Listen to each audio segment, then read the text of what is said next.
Veja no ICL Notícias, segunda edição.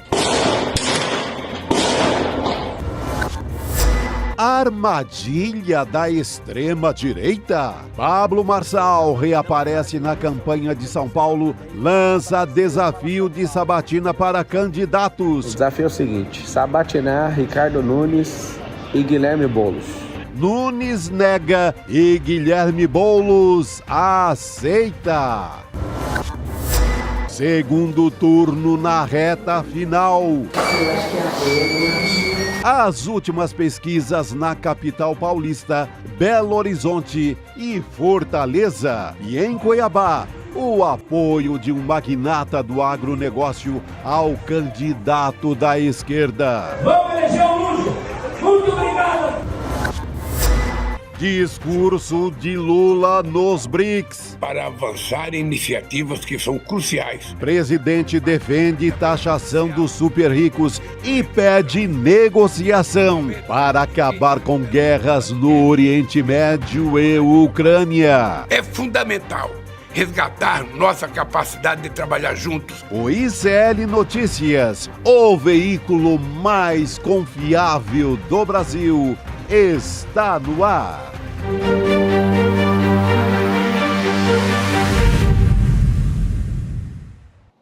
Olá, boa noite, seja muito bem-vindo, seja muito bem-vindo. ICL Notícias, segunda edição no ar. Estamos ao vivo nos canais do Instituto Conhecimento Liberta, Eduardo Moreira no YouTube, também na Pop TV no Rio Grande do Sul. Chegamos ao meio da semana, na semana de segundo turno, para algumas capitais brasileiras que a gente está muito de olho aqui. Muito boa noite, Chico Sá, Rodrigo Viana, meus parceiros de bancada. Reta final emocionante, hein? Emocionante, Chico. Já solta spoiler aí. Olha, tem jogo em São Paulo, hein? Tem jogo. Para quem estava meio desanimado, eu só digo o seguinte: tem jogo em São Paulo.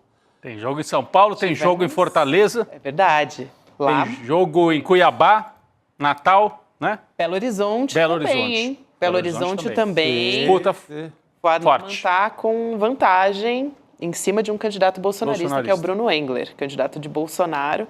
Em São Paulo, 9 pontos de distância entre Boulos e Ricardo Nunes. Nós vamos falar disso daqui a pouco. A pesquisa Quest que saiu hoje, ela está sendo feita 2 dias depois da anterior, né? Na segunda-feira saiu uma pesquisa Quest, a diferença estava em 12 pontos. Hoje uma pesquisa com 9 pontos, então estreitou a margem, né? Ainda é uma margem razoavelmente confortável para o Ricardo Nunes, mas ele está com medo da abstenção, Gabi. Então, eram 12 pontos, era 45-33 e caiu para 9 pontos, 44-35 a diferença na pesquisa Quest. Daqui a pouco a gente traz esses números com os gráficos, com tudo para o pessoal entender, mas por isso que o Chico disse que tem jogo aqui para a gente acompanhar. Aliás, onde tem jogo é no Rio de Janeiro, uma pancadaria horrível, né? Meu Deus do céu, que torcida loucura. do Penharol. Não sei se a nossa equipe tem já as imagens, mas torcida do Penharol em confronto com a polícia na praia, né? Em breve. Tomei uma bronca. Em breve. Eu também falei fora de hora, que eu me lembrei do jogo, não estava combinado aqui colocar as imagens. Gente, a gente que errou, tá? Deixa claro aqui. Daqui a pouco a gente traz aqui as imagens também, mas já dá para adiantar que realmente muita gente falando a respeito disso, né, Rodrigo? Sobre esse jogo e sobre, na verdade, sobre o jogo não, né? Sobre a pancadaria. A pancadaria no Rio de Janeiro. É isso. A gente vai trazer a partir de agora outros assuntos relacionados às eleições e também à extrema-direita e como estão as pesquisas, né? Tudo isso a gente vai trazer ao longo do programa, Rodrigo. Mas a gente já pode começar a adiantar nossos assuntos aqui sobre certas pessoas que estão querendo negociar cargos, não é isso? Estão querendo sentar na cadeira antes da hora, né? A gente conhece essa história, Gabi, os mais antigos lembram. Tem gente que já até sentou na cadeira, né? Você lembra que o Fernando Henrique, em 85, você não lembra que você não tinha nem nascido, mas eu lembro, infelizmente... Tinha 16, 17 anos. Entregou a idade de todo mundo. Pois é, o Fernando Henrique disputava com o Jânio, as pesquisas davam o Fernando Henrique com leve favoritismo, o Jânio ultrapassou faltando 3 dias. O Fernando Henrique tirou uma foto na cadeira de prefeito. Caiu no ponto do fotógrafo ali. O fotógrafo malandro. Senador, senta ali, vamos tirar uma foto. Ele tirou. Aí o Fernando Henrique tirou a foto na cadeira de prefeito. O Jânio ganha a eleição. O Jânio toma posse, a primeira coisa que ele faz é desinfetar a cadeira. Pega um inseticida e vai lá e Fala, esta cadeira foi ocupada por nádegas indevidas, disse o Jânio Quadros, que era uma figura, né? Era uma figura, ali já em final de carreira. Mas o Ricardo Nunes, não ele propriamente, mas a equipe dele está querendo sentar na cadeira, que já é dele, né? Antes da hora, antes das urnas falarem. Ele é favorito? É. Como a gente disse, a distância encurtou, mas a turma do PL, especialmente do Bolsonaro, já está com toda a sede para ocupar cargos, porque o PL não participa dessa gestão de maneira formal, né? O Ricardo Nunes herdou esta prefeitura do PSDB, então ainda tem um resto de um arranjo que vinha de antes e que o bolsonarismo não tinha um pedaço tão importante da prefeitura. Se o Ricardo Nunes ganhar agora, ele traz o PL bolsonarista com ele. Então já tem manchete. O portal Metrópolis trouxe uma manchete mostrando que o PL já negocia cargos dentro de um segundo mandato do Ricardo Nunes. Está aqui, olha, aliados de Nunes já negociam os cargos antes até do segundo turno. O PL, o partido do Bolsonaro, gente, está de olho na Secretaria de Educação, porque tem mais orçamento, nomeia muita gente, né? Tem as diretorias de ensino espalhadas pela cidade, orçamento grande, muita compra-se muito, né? Muito material, né? Compra de merenda e tal. Então o PL quer a educação por causa disso e também porque é um lugar para fazer a guerra ideológica, dizer, não pode ensinar determinados assuntos, trazer essa guerra ideológica da extrema-direita para dentro da Prefeitura de São Paulo, que tem um secretário de Educação nessa gestão do Nunes, que vem do PSDB. É aquela turma mais moderada. Sim. O PSDB teve bons secretários de Educação aqui na capital. Eu conheci um deles, inclusive, gente séria, gente que é da área. Agora, o PL está de olho nisso. Principal secretaria que eles querem, Educação. Já imaginaram? E já estão negociando. Estão negociando também as administrações regionais, Secretaria das Administrações Regionais, né? Mas olha aqui, o PL é o partido do vice, do coronel Melo Araújo e do ex-presidente Bolsonaro, pleiteia ficar com a secretaria que emprega mais funcionários públicos, a Educação. Além de uma projeção de orçamento de 22 bilhões para o ano que vem. Isso deve ser maior do que a maioria dos municípios brasileiros, né? Do que a metade dos municípios brasileiros. Eu acho que sim. Então muita grana. É muito dinheiro, é poder, né? Dos quais 688 milhões são para investimentos. E a pasta também é sensível do ponto de vista ideológico, sendo alvo de disputas entre esquerda e direita por causa da tal da guerra cultural, né? O bolsonarismo, a extrema-direita, ataca em 3 frentes. Na comunicação, eles são fortes. Nas igrejas, a gente vai ver daqui a pouco a imagem do Bolsonaro e do Nunes se ajoelhando num culto aqui em São Paulo. E onde que eles perdem? Nas escolas. Esse tripé da disputa ideológica, a gente pode dizer que nas sociedades desde o século XX, é nesse tripé que se faz a disputa, a guerra cultural e ideológica. O Gramsci já falava disso, né? Então escola, igreja, né? E comunicação, jornal, no passado jornal, hoje em dia internet. Onde o bolsonarismo tem dificuldade? Na escola. Então, para eles é fundamental dominar uma Secretaria de Educação numa cidade como São Paulo. Vão ter muita dificuldade, porque o professorado é combativo, o professorado não vai aceitar essa invasão, se é que eles vão ganhar, mas estão com boa chance de faturar. Bom, vamos fazer uma projeção aqui. Vamos dizer que eles estejam sentando na cadeira e que ganhem mesmo a eleição, que não vai ser um episódio como o do Jânio Quadros e do Fernando Henrique, né? O que seria o significado de uma vitória do Ricardo Nunes politicamente, pensando em São Paulo e pensando no Brasil? Primeiro, centrão forte, né? Centrão forte, mais do que extrema-direita, é centrão forte, ganhando a principal capital brasileira, com maior orçamento. Ele é do MDB, ele é ligado ao Temer, então é um arranjo em que a extrema-direita sai ali daquela dependência completa de personagens como o Bolsonaro e outros e vai para o jogo mais institucional, né? Eu acho que a simbologia de uma possível vitória do Ricardo Nunes seria por aí. Segundo ponto, vitória e fortalecimento do Tarcísio, que já estava forte.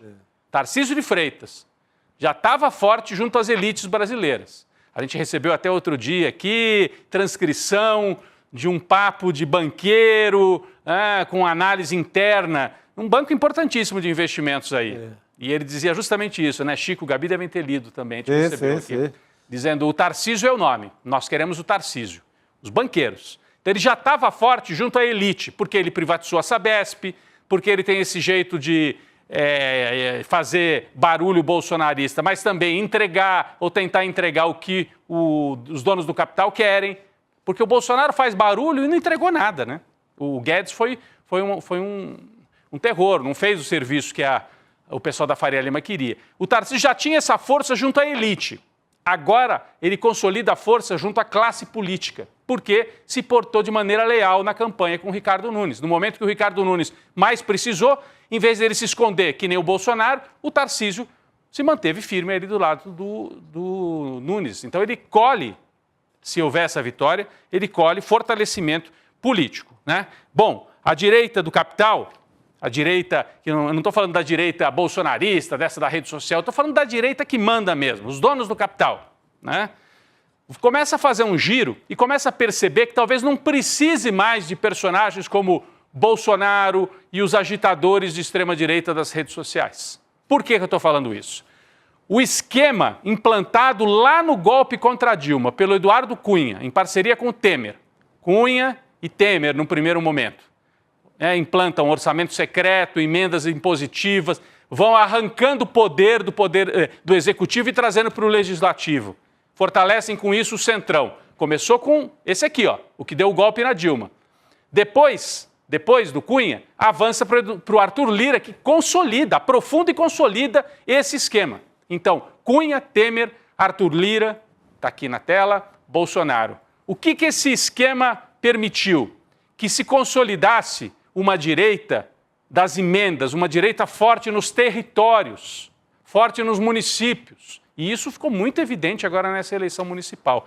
Então, o pessoal do capital apostou no Bolsonaro porque precisou. Porque, assim, Chico, tinham perdido 4 eleições e mesmo com o impeachment da Dilma, talvez perdessem a 5ª. E se não prendessem o Lula, perdessem a 5ª. Então, olharam para o lado e falaram, precisamos do Bolsonaro, corre para o Bolsonaro, para implantar o projeto de desregulamentação, de privatização, etc.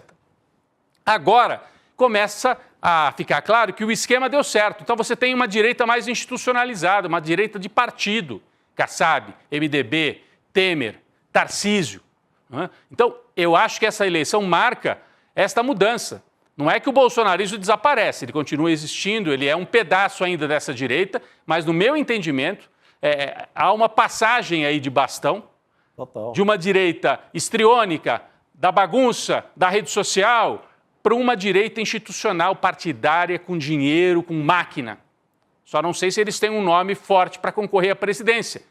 E aí podem ter, se for o Tarcísio, que é o governador de São Paulo. Então é nesse ponto que nós estamos e eu acho que eles vão avaliar se 2026 já dá para ir para o confronto. Se o Lula estiver fraco, se o Lula não tiver conseguido consolidar uma aliança muito importante, eles vão para o confronto já em 2026. Já vão para o jogo direto. O Kassab quer preservar para 2030. Ele está olhando, lendo e falando, ainda tem o Lula atrapalhando nossos planos. Vamos consolidar ainda mais 4 a 6 anos para 2030 dar o bote e aí sim dominar o Estado.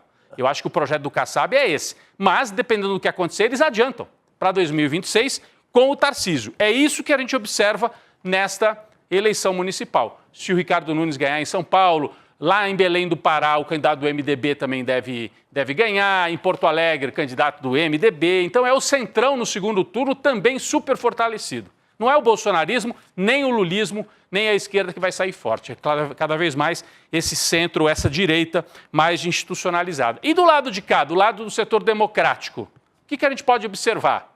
Pessoas ficam assim, precisa renovar. Eu acho que nós estamos assistindo uma renovação, talvez lenta, talvez ainda insuficiente, mas o Boulos está fazendo uma super campanha de segundo turno, né? Se consolidando como uma liderança, não, Chico? Olha, a campanha do Boulos na reta final, muito afinada, atendendo a todo aquele nosso clamor de que a esquerda precisa ir na base, a esquerda precisa chamar o debate. O Boulos tem feito debates diários na rua. Na rua mesmo, Na rua, está topando o debate e pergunta em São Paulo de qualquer um. Sabe? Então, de certas pessoas que a gente já vai falar daqui a pouco. Inclusive do próprio Pablo Marçal, se chamar para a sabatina, tem que ir. Tem que ir e responder, seja o Sem Teto, seja Pablo Marçal. Ele saiu, ele está em estado de debate permanente. Exato. Estado de debate permanente na reta final. cada dia numa zona da cidade. A campanha dele, na reta final, é exemplar. É tudo aquilo que a gente passou o ano cobrando e não teve no primeiro turno, talvez até porque o próprio Pablo Marçal sequestrou a tal da economia de atenção inteira para ele, não permitiu o embate com o atual prefeito. Não tivemos isso, mas a campanha do Nunes de segundo turno é uma campanha perdendo ou ganhando para ficar como modelo para a esquerda brasileira colocar na rua. A campanha do Boulos, né? Sim. Exatamente. Então você tem renovação pelo Boulos, em São Paulo é assim, mesmo perdendo, né? Se consolida como uma liderança. A Natália Bonavides em Natal, o João Campos do PSB no Recife. Você tem alguns nomes, né? Além de candidatos a vereador. Esse Lúdio Cabral, candidato do PT, médico, moderadíssimo, está em aliança com o agro. Mas, gente, é Cuiabá. Se ele não fizer um aceno para o agro, aí melhor não. Aí nem concorre. Nem concorre, nem se inscreve no TSE. Então, você tem alguns nomes surgindo aí de renovação. No Rio de Janeiro, a Tainá de Paula, que é uma vereadora, foi novamente super bem votada, era do PT. Fica para um futuro. Niterói, o Rodrigo Neves volta a ser prefeito. Ele é jovem para políticos ainda, 50 e poucos anos, né? Então, tem uma geração aí na esquerda, centro-esquerda, surgindo. Agora, entre o Lula e esta geração, há aí um espaço. O meu medo é justamente 2030. Será que alguém já vai estar amadurecido para ocupar esse espaço que hoje é do Lula? Eu só vejo dois nomes. Um é mais óbvio, que é o Fernando Haddad, ministro da Fazenda, foi prefeito, né? Conhece a máquina pública por dentro, é um homem moderado, tem esse perfil. Agora, o outro é um nome que a gente deu assim como uma carta fora do baralho porque foi para o judiciário, mas eu acho que ele continua no jogo, que é o Flávio Dino. E que está fazendo muita falta nesse momento, e eu acho que ele pode voltar para o jogo, porque no Supremo Tribunal Federal ele continua fazendo política, porque o Supremo é um poder judiciário. O Dino já foi do Legislativo, do Executivo e do Judiciário. E está lá fazendo poder. E se alguém está colocando freio ou tentando no orçamento secreto e nesse poder que se constitui no Brasil, é o Flávio Dino. Só ele. Só ele. Só ele. Olha, ele teve um papel fundamental na campanha, teve um papel fundamental na reação a 8 de janeiro, ao lado do Capelli, que era o braço direito dele, né? Reagiu àquele golpismo e como ministro foi um show, né? Ia para o Congresso e é o único da esquerda que conseguia fazer esse jogo. É porque meme e essa palhaçada da extrema-direita você não consegue rebater com debate tradicional. Você tem que encontrar um outro caminho e o Dino intuitivamente faz isso. Rodrigo, ele conseguiu colocar o governo federal no debate da segurança pública, coisa que a esquerda não conseguiu até agora. O Flávio Dino, ele puxa o debate da segurança pública, inclusive com operações importantes da Polícia Federal. Ele iria implantar no governo federal uma ideia de que o governo federal cuida da segurança pública. Estava ensaiando isso, mas aí foi cumprir essa outra missão. Foi para o Supremo. Gabi, mas muita gente olha e fala, agora foi para o Supremo, perdemos o Flávio Dino para a disputa política. Não é verdade. Ao contrário. Ele está ali, está até resguardado, né? Está resguardado, está acompanhando tudo, está participando do grande debate, falando com todas as autoridades, não está na vida partidária, mas está de olho em tudo. Foi governador 2 vezes, deputado, senador, né? Então é um sujeito que tem alma política. E eu acho que o Flávio Dino é um nome. Entre essa geração novíssima que está aparecendo agora e o Lula, você tem só dois, o Haddad e o Flávio Dino. E eu diria que para o embate assim, popular, o Flávio Dino talvez tenha até mais pegada do que o Haddad. Eu adoro o Haddad, é um pessoalmente muito bacana e tudo, mas o Flávio Dino tem uma pegada assim de fazer campanha e tal, que o Haddad, pelo estilo dele, não tem. E é a característica dele, né? Não estou falando mal do Haddad por causa disso. Mas o Flávio Dino é um nome para a gente ficar de olho. Talvez não para 2026, né? Porque acabou de entrar no Supremo. Então 2026 é o Lula. 2026 é o Lula tentar a reeleição. E acho que consegue. Agora a questão é depois. Depois a gente já começa a apontar aí e pensar em alguns nomes. E temos que pensar também, gente, num bloco intermediário que está no governo hoje, mas vai se constituindo com alguma força. O PSB do Alckmin, do Márcio França, está ocupando um espaço que já foi do PSDB. Lançou a Tabata aqui em São Paulo, a Tabata apoiou o Bolo, mas não foi para o palanque. Então, porque ela quer resguardar esta independência. É uma centro-esquerda, um centro assim democrático e tudo. Então você tem o PSB com a Tabata em São Paulo, com o João Campos lá no Recife, né? E vai lançar o Capelli, o Ricardo Capelli, vai ser lançado pelo PSB para governador do Distrito Federal. Foi lançado ontem, tem até manchete já aqui do Capelli, que foi o braço direito do Flávio Dino, está no governo, sendo lançado. Então é um bloco que dialoga com o atual governo do Lula, né? Mas também pode se criar como uma alternativa. Pode se criar. Está aqui a manchete, ó. PSB lança pré-candidatura de Ricardo Capelli para o governo do Distrito Federal. O presidente do PSB, o Siqueira, já anunciou que o Capelli é o nome. Ele foi, inclusive, interventor na segurança pública logo depois do 8 de janeiro, então ganhou experiência, contatos ali no Distrito Federal e deve ir para esse embate. Então tem um outro bloco se constituindo para além do PT e do PSOL nesse núcleo aí de centro-esquerda. Então é isso que a gente pode observar, né, como um balanço. Essa semana a gente vem fazendo já esse balanço, né, dos resultados, o mapa eleitoral. A gente mostrou ontem que não deve nem ter vitória de bolsonarismo, nem do PT, a vitória mais de uma direita ou de um centrão. E esses personagens novos que vão pintando. Por fim, o Eduardo Paes do Rio de Janeiro é para a gente ficar de olho. Por enquanto, né, olhando para o Rio de Janeiro, governo do Estado, mas ele é um nome que vai se nacionalizando também. E também é um bloco intermediário.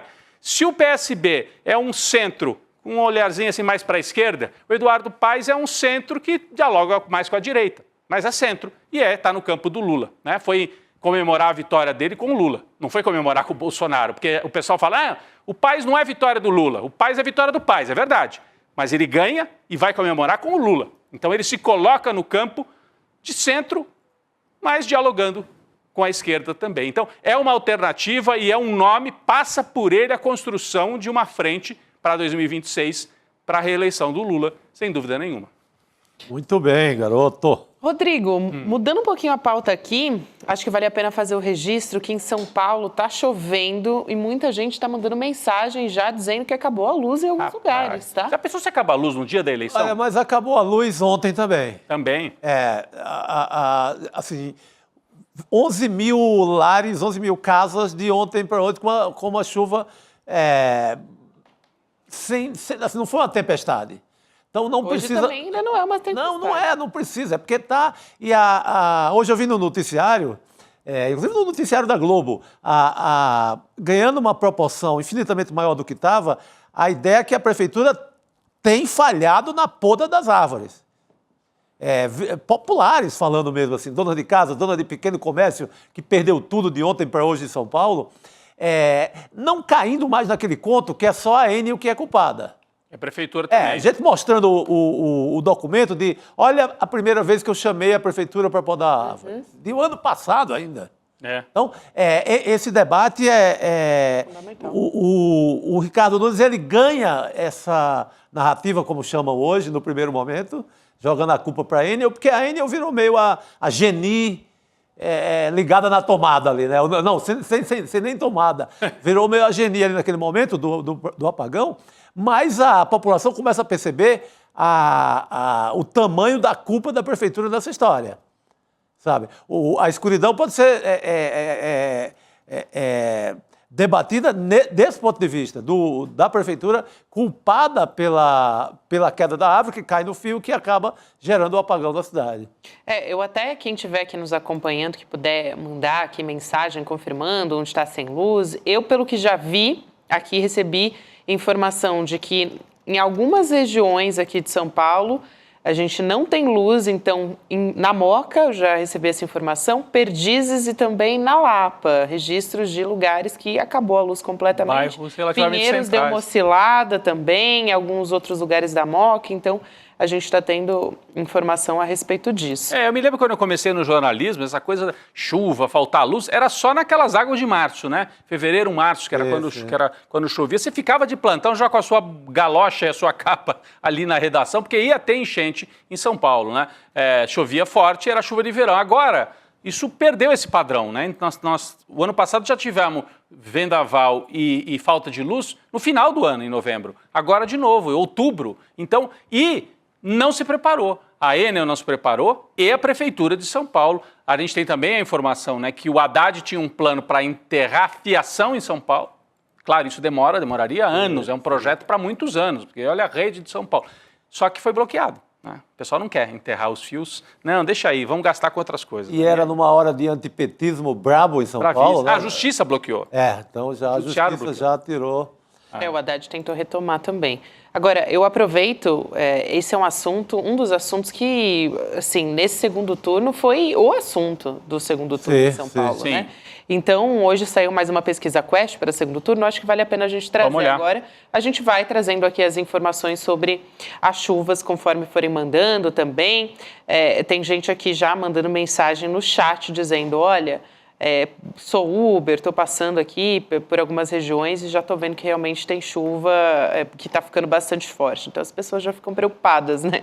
Porque teve gente que chegou a ficar, 5, 6 dias sem luz. Então, realmente, Osasco tudo normal, enfim. Estou acompanhando aqui as mensagens, o pessoal pode ir mandando. Agora, pesquisa Quest, então, vamos lá, para o segundo turno em São Paulo, como é que a gente está nesse momento? Já comentamos, né, Rodrigo? Ricardo Nunes estava com 45%, agora 44% das intenções de voto. Guilherme Boulos estava com 33% e agora 35%. Então, deu uma diminuída a quantidade, a distância, né, a diferença entre eles. A gente está com 9 pontos. Exatamente. Aí você vai dizer, não mexeu quase nada. Mas olha, gente, 2 para lá, 2 para cá até domingo dá para ganhar a eleição. Não é bolero, mas é 2 para lá, 2 mas para cá. muda tudo.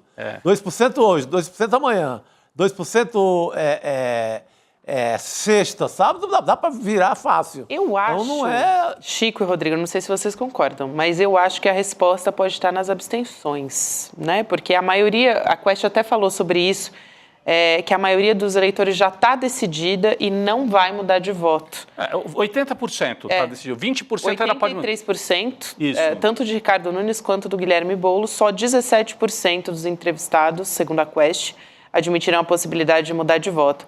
Agora, tem muita gente nessas eleições dizendo que não vai votar, então, até como forma de protesto, é interessante isso, porque no segundo turno, normalmente, as abstenções elas já aumentam. O que no primeiro turno já foi bastante relevante, no segundo turno tende a aumentar ainda mais. Ô, Gabi, será que dá para colocar de novo, pedir para a nossa produção colocar de novo aqui no telão? Vamos lá. A curva não, né? Essa linha. Olha, porque isso aí é em 2 dias, gente. A pesquisa, tá assim, pesquisa anterior. É anterior, segunda-feira, tá? Então, segunda-feira, 45,33. Quarta-feira, 44,35.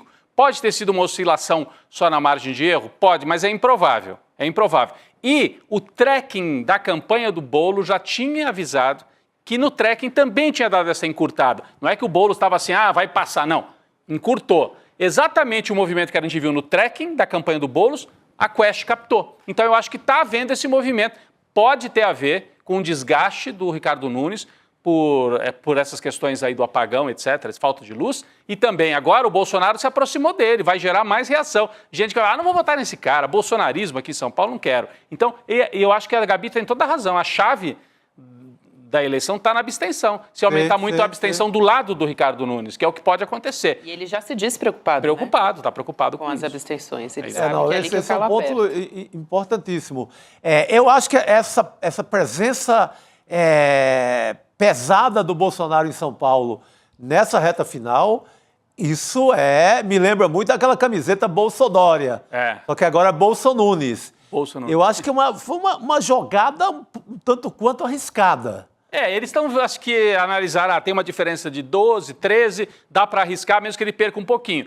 Mas o Nunes deu uma caída já anterior à presença do Bolsonaro. Se isso se mantiver, pode dar uma embolada até o dia da eleição. Eu anotei alguns outros números, só para a gente falar rapidinho, Gabi. Vamos. Entre as mulheres já há um empate. Entre as mulheres já há empate. Se dependesse das mulheres, a eleição estava empatada. Sempre o voto das mulheres tende a ser mais progressista, né, Rodrigo? A gente já falou muito sobre isso. Se dependesse das mulheres no Brasil inteiro, a extrema-direita não se criava. Não se criava. A solução tá aí, gente. Maluco isso. Mas é verdade. A direitona mesmo, a direita braba, que flerta com ditadura militar, etc., é uma direita dessa testosterona, desses machinhos aí, principalmente mais jovens. Sim. É muito ligada a essa macharada... recalcada, né? Que tá recalcada, irresponsável. Vê em Fortaleza a mesma coisa. É essa macharada que afirma e que garante esse bolsonarista lá no segundo turno. O André Fernandes. E segura ele com a pontuação alta. E- dependesse das mulheres, teríamos um país infinitamente melhor, né? Então, entre as mulheres na Quest, empate, e entre os jovens também. Isso é uma boa notícia. Jovens entre 16 e 34 anos, o bolo já empata com o Ricardo Nunes. Então, para o futuro, para a renovação política, é um bom sinal, Gabi. É ótimo sinal, Rodrigo. Essas eram as informações que você queria trazer, né? Porque eu estou dando uma olhada aqui, enquanto a gente está conversando, a gente puxou o assunto aqui da chuva em São Paulo, a gente já está até ouvindo aqui dos estúdios do ICL da trovões. Da chuva que está acontecendo. Muita gente mandando mensagem, Jair Galvão dizendo inundação no centro de São Paulo. Outras pessoas também falando na região da saúde, em São Paulo tem chuva forte. Interlagos está sem luz desde o começo das chuvas, pelo que eu estou vendo aqui também. Muita gente próximo ao Shopping Interlagos, assim, para dar uma... É lá pertinho da minha casa. Então, na zona sul de São Paulo. Maria José Mendes que mandou essa mensagem. Também em Carapicuíba está falando, né? Vila Prudente sem luz desde o início da chuva também, segundo a Maria que nos acompanha aqui. Então, para quem quiser também, acho que vale a pena a gente dizer, gravar, né? Se tiver alguma situação grave acontecendo, manda para a gente. Chuvas, mandar para a gente. A gente tem um número aqui, tá na nossa tarja, mas para quem está só nos ouvindo nesse momento, o número é 11 949 44 7746. Então, 11 949 44 7746, o nosso WhatsApp aqui do ICL, que a nossa produção já vai pegar. Mandem os vídeos aí para a gente registrar. Isso, quer dizer, é uma prestação de serviço para quem é de São Paulo. E agora, para quem não é de São Paulo e fica assim, vocês estão falando de bairro onde está faltando luz em São Paulo, isso aqui pode ter um impacto na eleição também, viu, gente? Pode ter um impacto na eleição. De mandar a imagem, né, deitada para a gente, que fica melhor aqui na nossa tela. Mas, enfim, quem já tiver feito gravação também, né, muita gente faz stories, pode mandar. Mas, especialmente, muito melhor para a gente se o telefone estiver na horizontal. O Birajara perguntando aqui, tem gerador aí com vocês na sede do ICL? Tem. O Birajara, que é um participante aqui, vem sempre com boas ideias aqui no nosso chat. Estamos ao vivo. Tem sim, viu?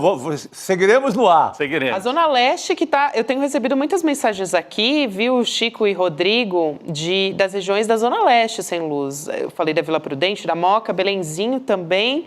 As pessoas estão mandando mensagem, muita gente da Zona Leste.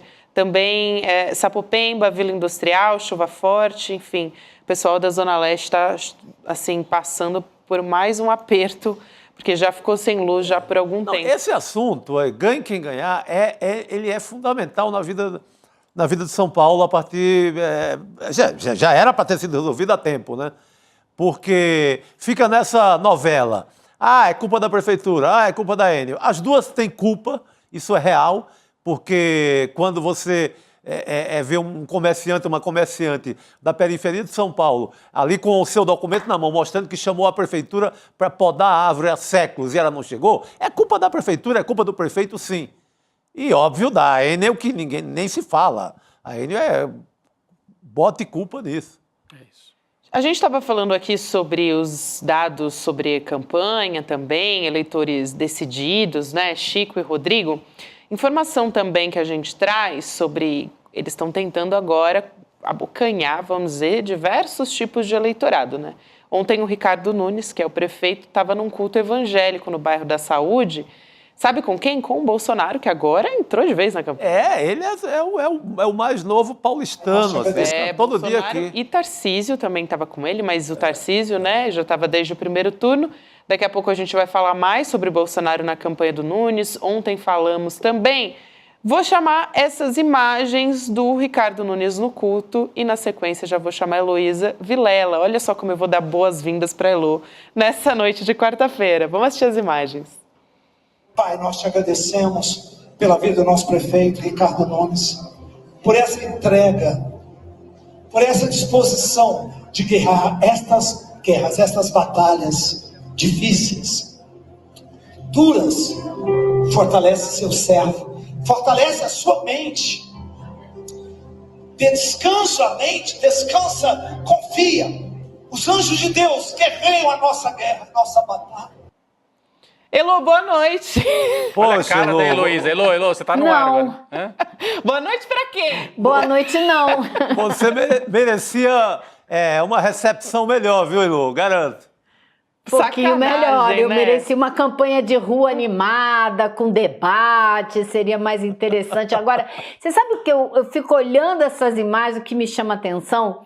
Eu não consigo acreditar por um minuto que aquele senhor que estava ajoelhado, que está disputando a prefeitura de São Paulo, acredite, tenha a fé que ele está tentando fazer de conta que tem ali. Não consigo acreditar. Pode ser que seja uma pessoa ruim. Não, mas o que eu vi na pesquisa da Quest é que esse é o eleitorado.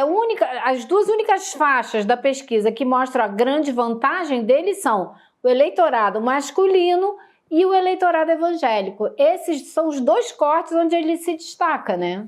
E está fazendo de tudo para aumentar ainda mais a diferença entre os evangélicos, que é para tentar garantir essa vitória, né? Como dizia, né, o Nelson Rodrigues, esse aí não olha só olha para o céu para ver se vai chover. Mas acho que nem isso, né? Só olha para o céu para ver se vai chover, porque ele não olha para o céu para ver se vai chover, não cuidou das enchentes e nada em São Paulo. Né? Eu estava ouvindo até uma cientista política americana, que tem muito paralelo Estados Unidos e Brasil, né? E essa coisa da divisão tão ao meio nos Estados Unidos dos votos, essa coisa do pertencimento, que as pessoas hoje em dia querem pertencer a um partido político quase como da mesma maneira que pertencem a uma igreja. Então, aqui no Brasil, ainda por cima, juntou tudo, né? Então, o cara vai lá, faz de conta que pertence àquela igreja ali para atrair os votos daquele eleitorado religioso. É uma loucura completa, né? Completamente. Acho que daqui a pouco a gente vai entrar vai aprofundar um pouco mais sobre esses números de São Paulo, que é uma das principais aqui que a gente tem discutido, e a partir dessa pesquisa Quest que sai também, a gente teve um pouco de mudança. Não foi só em São Paulo, né, Rodrigo? A gente teve também em Belo Horizonte um cenário de empate técnico entre o Fuad Noman do PSD e o Bruno Engler do PL, que é o candidato bolsonarista. Justamente a gente falava desde o primeiro turno aqui sobre como o Fuad Noman estava todo mundo concentrando as forças nele como candidato possível para combater a extrema-direita, né? Democrático. Para barrar não o é nem um candidato, né, que dá para dizer esquerda, não, enfim, é democrático mesmo. E o bolsonarista, o Bruno Engler, ele cresceu 3 pontos em relação à pesquisa anterior. O Fuad Noman tinha 46, agora com 44. Para quem está nos acompanhando agora pode também dar uma olhada na tela, nas imagens, mostrando um pouco do filme, não só a fotografia dessa pesquisa atual. Então, em relação à pesquisa anterior, 37% tinha o Bruno Engler e agora está com 40%, mas ainda tem muito jogo lá em Belo Horizonte também, né, Rodrigo? Está uma disputa acirradíssima e seria importantíssimo barrar o bolsonarismo em BH, né? Impedir, porque esse é outro bolsonarista, Elô, daqueles ideológicos. A gente estava falando aqui em São Paulo, o PL do Bolsonaro está querendo ficar com a Secretaria de Educação, porque eles querem ir para cima desses temas, né? Mexer com a escola, que não conseguiram. No governo Bolsonaro federal, eles não conseguiram mexer profundamente com isso. Então, vão tentar nos municípios, em grandes capitais. Imagine um Engler da vida ganhando em BH, né? Ou o PL tomando conta da Secretaria de Educação aqui na capital paulista. Então, é importantíssimo que o Fuad Noman, que é um homem de centro-direita, talvez, impeça a vitória desse radical extremista que é o Bruno Engler, né, Chico? Uma eleição importantíssima, uma eleição muito importante, até porque a esquerda fracassou pesadamente em BH. Sim. Não conseguiu um consenso para sair PDT e PT juntos, que poderia ter ensaiado uma candidatura melhor. Então, que vença o candidato da Frente Ampla Democrática, né? Para evitar esse bolsonarismo, porque o perigo está aí. Tem o Engler e Fortaleza, são os dois casos mais extremados. E Cuiabá, né? O Abílio Brunini em Cuiabá. Bom, esse trio bom, bem lembrado, Rodrigo Elô. Esse trio é o trio, assim, bolsonarista, chama raiz, sei lá, que diabo é isso? É isso.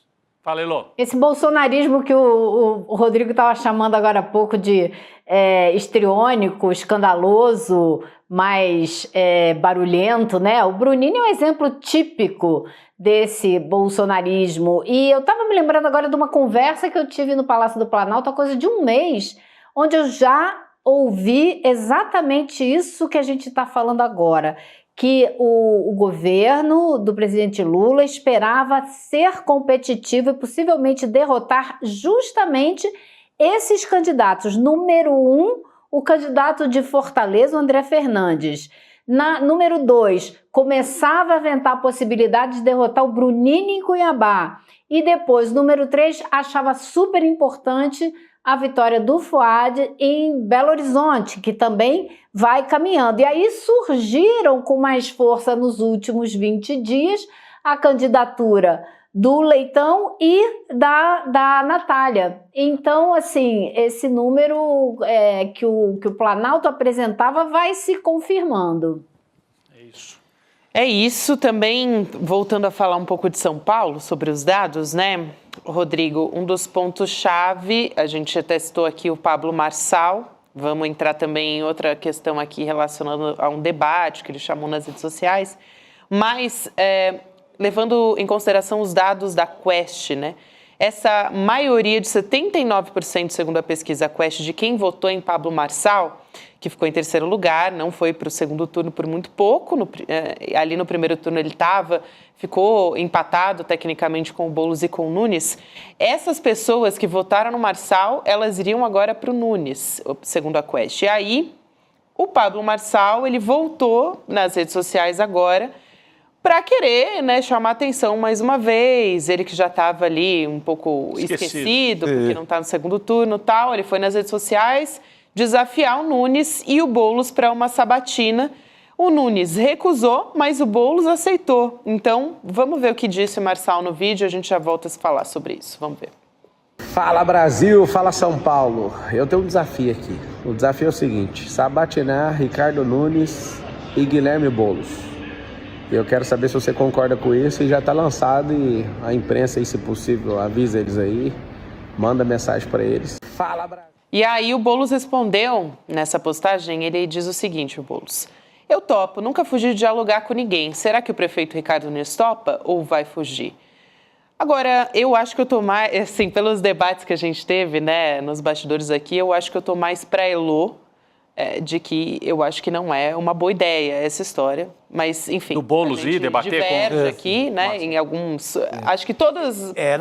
Eu sou a favor do Boulos ir, porque seria uma continuação desse espírito que ele levou para a rua. Está no debate permanente, que aparecer pela frente debate. Não tem isso. Pode ser coach, pode ser de que religião for, de que extrato social for. Acho que tem que estar no debate. Ele foi um personagem importante da eleição. Tem toda uma característica de antidemocrático. Quem deveria ter cuidado do destino dele seria a Justiça Eleitoral. Deixou passar. Quem cuida de candidato antidemocrático, golpista, é a Justiça Eleitoral. Deixou folgar. O que é que fez com aquela falsificação do laudo contra o Boulos? Nada. Ainda está correndo. O que é que qualquer instituição no Brasil fez com o Pablo Marçal? Nada. Com o Bolsonaro está demorando 10 anos? Então, o cara está aí, chama para o debate. Foi um candidato importante que sequestrou o debate do primeiro turno. Chamou para debate com ele, depois debate na Praça da Sé, como já debateu. Debateu na Zona Norte ontem. O Boulos. Um debate permanente. Eu acho que imprime um carimbo de fujão no Nunes, mais um na história, e de um candidato destemido, democraticamente destemido, que está para debater com qualquer um. Agora, Elô, falando em debate, o que você acha disso? Então, minha primeira reação hoje, aliás, mais do que a primeira hora que eu passei pensando nisso, eu fiquei refletindo a respeito da ética disso tudo. O que a gente cria para frente quando a gente dá espaço político para uma pessoa que nem o Marçal, que já chegou arrombando a porta da festa, né? E que deveria ter sido barrado, como o Chico falou muito bem, pela Justiça Eleitoral, mas não foi e carregou um número grande de votos. Ele vai falar ali em nome de quê? Em nome dos eleitores que votaram nele, em nome do futuro político dele. Então, eu fiquei pensando muito nisso. E eu acho que ele não tem que ter espaço no processo político, porque ele não tem assim o comportamento democrático, ético, né, moral que deveria ter mínimo. Agora, se a gente pensar, pelo lado, meramente pragmático, né, o que o Boulos tem a perder? Acho que nada, porque ele está num momento decisivo, que ele precisa de mais alguns poucos votos, ele não precisa de muito voto para virar, Mas nesse momento, qualquer voto que ele ganhar virá provavelmente dos votos do Nunes, não virá dos indecisos ou de quem não quer votar. Então, assim, eu fiquei tentando imaginar o que ele vai ganhar nesse debate. Ele pode ser simplesmente atacado de maneira vil pelo Pablo Marçal, mas o Boulos é um cara que sabe discutir com qualquer pessoa. Ele vai para a rua, ele discute com qualquer um. Então, quem sabe ele consegue fazer o Marçal se desculpar publicamente pelo absurdo daquele laudo falso. Dizer, olha, não fui eu. Porque o que o Marçal quer com esse debate? Talvez ele queira isso. Dizer, olha, não fui eu que fiz isso, não. Foi lá uma outra pessoa. Ele quer tráfego, né? ele quer grana. Ele quer grana. Ele quer clique, Elô, eu acho. O Marçal quer clique, quer se manter na crista da onda. Evidência, ser o dono da eleição, né? E trazer de volta tráfego para as redes dele, para ele ganhar dinheiro como Mas, assim, a minha posição é extremamente pragmática. Sim. Eu acho que o Boulos não perde sequer um voto. Quem está firme para votar com ele não vai perder nenhum voto. E ele tem uma chance de ouro para falar com o eleitor do Pablo Marçal. Esquece o Pablo Marçal, fala com o eleitor dele. Eu concordo com o Chico. Eu acho que é uma chance. Ele não tem nada a perder, porque o ataque que ele tinha para sofrer já sofreu, aqueles ataques horrorosos que o Pablo Marçal fez. A essa altura, ele tem uma chance de dialogar com quem ele não está falando, né? Não está conseguindo chegar. Tem gente que fica que é uma boa posição. Eu só acho o medo que a gente de pegadinha, não sabe. Né? Fala, Elô. Eu só acho que... Eu não acho nem que pegadinha para o Boulos, porque eu acho que o Boulos não é trouxa. O Boulos sabe discutir mesmo com qualquer pessoa. A minha única dúvida é assim, qual é a real intenção do Pablo Marçal? Será que é só clique? Exatamente. Será que é só dinheiro? Você acha, Gabi? Será que ele está se cacifando para mais espaço político? E aí eu acho que ele não pode dar. Mas então essa é a minha única questão. Eu essa acho onde que é onde uma ponderação eu balanço. importante, e acho que o Chico até já falou sobre o Tribunal Superior Eleitoral não ter cumprido o papel dele, mas aí quando você Ninguém, nem concorda, polícia, nem ninguém. Quando você concorda em esse debate, qual é o recado que você está dando também, né? Que tudo bem, um candidato que fez tudo o que fez, que não jogou conforme as regras do jogo, está tudo bem, ele não está respondendo na justiça por isso, ou ele não ter sido preso, enfim, muitas questões aqui a serem colocadas, mas acho que Eu acho que é uma consideração com o eleitor do Marçal. O eleitor dele é quase um terço do eleitor de São Paulo. O eleitor que disse não à prefeitura do Ricardo Nunes. Um eleitor que protestou contra o voto no Nunes. É um eleitor que está aí para ser conversado. Se o canal do Marçal e não foi o Boulos que pediu a bola, eu quero conversar com você. Foi o cara que chamou. E se o canal dele é uma forma de conversar com esse eleitorado de São Paulo, eleitorado que votou nele, ele pode ser antidemocrático, mas o voto nele não é antidemocrático. É um voto dentro da mais alta democracia. O eleitor dele é democrático. Ele é que não é. Estou aqui olhando... Eu ia pedir para o nosso público, Elô, eu ia só pedir para o nosso público, para quem nos acompanha, opinar aqui. Era isso que eu ia dizer um termômetro aqui do nosso chat. Eu estou lendo aqui o que as pessoas estão dizendo, separei alguns comentários, por isso que eu estou aqui com o olhar abaixado, porque eu estou de olho em tudo que as pessoas estão dizendo. E acho que, assim, tem várias divergências interessantes, assim como Chico, Elô, Rodrigo. Muita gente dizendo aqui, a Cleusa, por exemplo, tudo depende do que o Marçal está planejando. Se ele quisesse conduzir de maneira civilizada, acho difícil, viu, Cleusa? Não, isso aí não conto com isso, não. Mas, diz aqui, pode ser bom para o Boulos, para o futuro dele, se ele tiver planos políticos para o futuro. A Dorothy Costa diz, Boulos pode capitalizar com os seguidores do Marçal. É uma ponderação aqui que ela faz. Tem gente que diz, não, Elaine, não sei se o Marçal entende que sabatina também é debate. A gente tem que ver isso, né? Então, a Fabiana Roque também. Marçal reaparecer com a aproximação de Bolsonaro e Nunes é o que mais me preocupa, me incomoda. Então, tem gente aqui se colocando contra, algumas pessoas... Tá bem dividido. Olha aqui, ó. Tem gente dizendo, tem que debater. Como foi também no nosso grupo, né? Uma discussão forte, né? Sim, é difícil. Sim. Uma discussão boa, acho que é uma discussão boa. E eu queria deixar mais uma dúvida para vocês aqui, que é a seguinte... E se, por conta dessa sabatina, a situação virar e o Boulos ganhar a eleição e ficar muito claro que ele ganhou muito voto com essa sabatina, o que o Marçal vai querer? O Marçal não vai pedir nada, não vai negociar nada, não vai ter poder de chegar e ter algum tipo de discussão política, de Sei lá, sabe? O que ele vai querer? Porque Não, é um questão, momento muito decisivo que a gente tá, né? É uma questão, mas eu acho que o próprio Pablo Marçal não vai querer nada e tem que dar satisfação ao eleitor de Marçal, que não é de Marçal, é o eleitor da extrema-direita, seja de onde for, mas é um eleitor democrático, que foi para a urna e votou. E eu queria tem que ter respeito por esse eleitor. É um eleitor inconformado, que talvez nem seja de extrema-direita, né? Sim, boa. Melhor ainda. Você falou muito melhor do que eu, Elô. Eu queria só trazer mais um ponto. A gente está debatendo aqui, levando a sério a proposta do Marçal. Agora, pode ser que tudo isso também seja só um trânsito de rede. Sim. O Marçal faz barulho, o Boulos responde na rede e fica por isso mesmo. Assim, nem o Boulos talvez esteja levando muito a sério essa ideia de nem fazer... o Pablo Marçal quer fazer para valer, né? Quis apenas dizer que... chamar a atenção. Quis apenas chamar a atenção. Essa é outra possibilidade. E a turma o Ricardo Nunes não respondeu, mas o vice respondeu no lugar dele. Posso trazer aqui, Gabi? Pode, claro. A nossa equipe separou aqui, Elô. A campanha do Nunes não se pronunciou, mas o vice, o coronel Melo Araújo, o bolsonarista Melo Araújo, que é coronel da PM, disse o seguinte: pro Marçal, está desempregado? Procurando emprego de jornalista? Vai terminar suas obras na África, disse o Melo Araújo pro Marçal. Então deu uma canelada forte.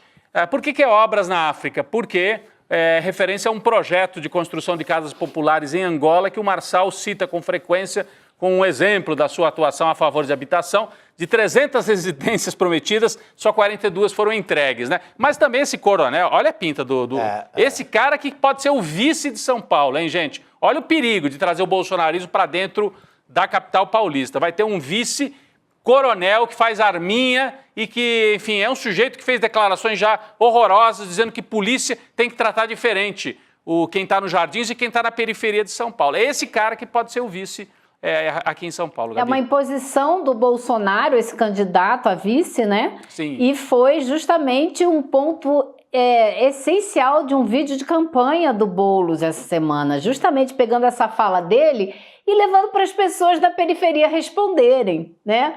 Que foi um vídeo até muito bem feito, que as pessoas falam, não, assim não, uma pessoa dessa eu não voto não, ele tá achando que a gente aqui é o quê e tal.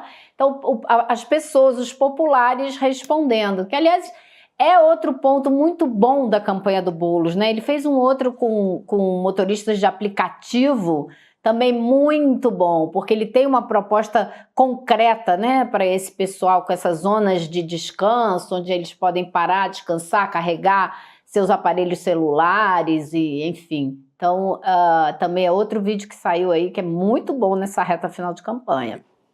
Exato, Elô. Tem nesse pacote também o Boulos propõe que livre do rodízio o motorista de aplicativo cujo ofício seja mesmo motorista de aplicativo, que ele use aquilo para ganhar a vida quase 24 horas, o dia inteiro, que trabalhe mesmo não alguém que faz só o bico de meia hora, 2 horas, mas o motorista de aplicativo, de complemento só, né? Uhum. De Uber 99, seja de onde for, que trabalha, que a profissão dele é aquela, ele terá liberdade em relação ao rodízio para ganhar a vida. Sim. Levar o sustento da família. Agora, Chico, Elô, Gabi, a gente está falando do bolsonarismo chegando pesado na véspera da eleição, porque o Bolsonaro quer, agora na reta final, quer capturar um pedaço para ele. Se ganhar, quer ficar com um pedaço embaixo do braço, né?